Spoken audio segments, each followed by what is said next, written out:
Ali Sissoko mercredi à Bingerville, PH-Coacy, avec la mise en place des budgets programmes et le passage d'un budget de moyens à un budget de résultats, la quête de performance touche tous les secteurs de la gestion des finances publiques. Il devient ainsi indispensable de maîtriser la totalité des biens mobiliers et immobiliers de l'État et de pouvoir suivre tous leurs mouvements. Depuis hier matin, une formation des gestionnaires de patrimoine nommée a démarré à Bingerville et prendra fin le 14 octobre 2021, afin de renforcer les capacités des participants en matière de tenue de la comptabilité des matières. En 2020, la comptabilité des matières figurait déjà au programme des formations. Cette salle avait accueilli les agents des 5 ministères pilotes.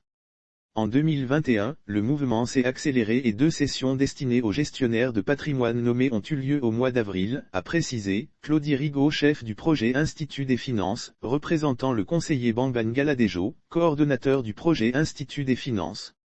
Cette session est la 3 organisée cette année et elle sera suivie d'une 4 la dernière semaine d'octobre.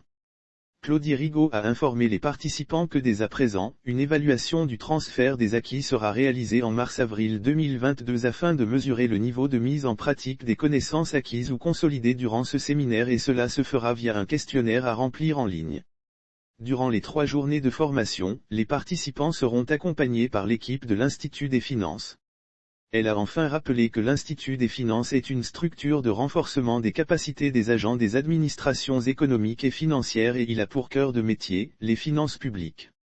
Depuis le démarrage de ses activités en 2013, il a accueilli 15 408 agents.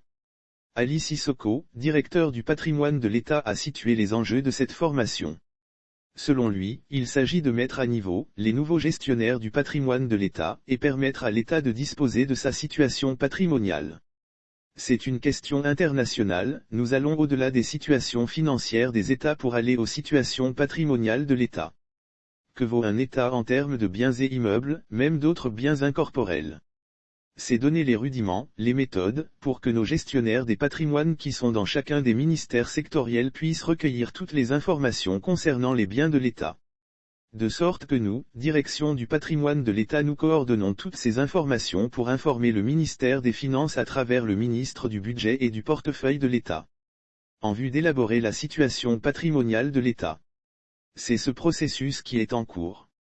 Nous allons bien les former. Quand on va vers les bailleurs, au-delà des situations financières, on regarde votre potentiel en termes de biens dont vous disposez. Ça montre l'état de développement d'un pays. Il y a les routes, les ponts, les centres de santé, les écoles, les universités. L'État veut connaître sa valeur au-delà de l'aspect financier, a expliqué M. Sissoko. Cette formation est axée sur 2 modules. Il s'agit, le cadre de gestion des biens de l'État qui se décline et des outils de gestion de la comptabilité des matières.